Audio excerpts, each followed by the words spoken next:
Kalau korang tengok rumah ni, mula-mula korang mesti terfikir, ni rumah tinggal ke apa? Tapi sabar dulu. Hari ni aku nak tunjuk rumah dekat Seksyen 4 Shah Alam yang mungkin nampak teruk tapi sebenarnya simpan potensi besar. Rumah ni tiada 2 tingkat, saiz lot agak luas, bahagian bawah masih okey, boleh terus guna, kemas-kemas sikit, tapi tingkat atas memang perlukan kerja. Untuk siling rosak, dinding berkulat, cat lama dan ada bau kurang menyenangkan. Tapi ingat, semua tu boleh dibaiki. Struktur rumah masih elok. Ini semua masalah kosmetik je.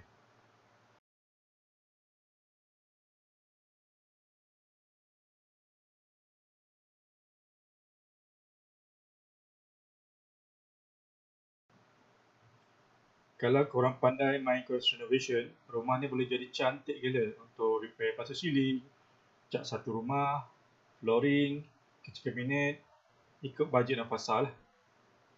Korang boleh renovation sikit, rumah ni boleh naik value sampai 70 ke 100k ikut market semasa. Dan duduk sini pun best sebab korang boleh custom ikut style sendiri.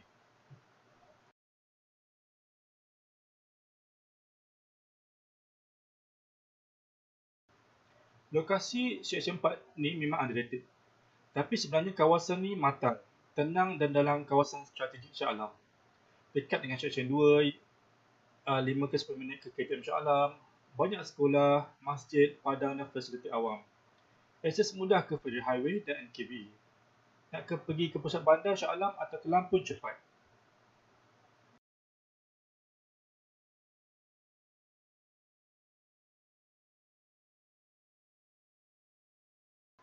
Rumah ni sesuai untuk first time buyer yang tak kisah buat sikit-sikit.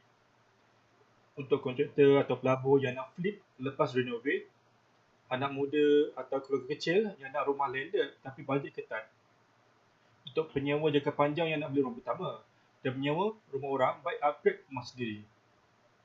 Korang boleh start kecil-kecilan, yang penting rumah ni landed, lokasi matang dan harga bawah market.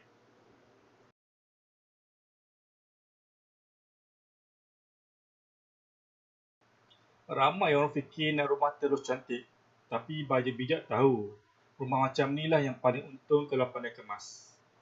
Aku pernah tolong klien beli rumah style macam ni kat Kelang, lepas renovate 35k, rumah tu laku balik lebih 120k lebih tinggi. Apa yang penting ialah korang nampak potensi, bukan kelemahan.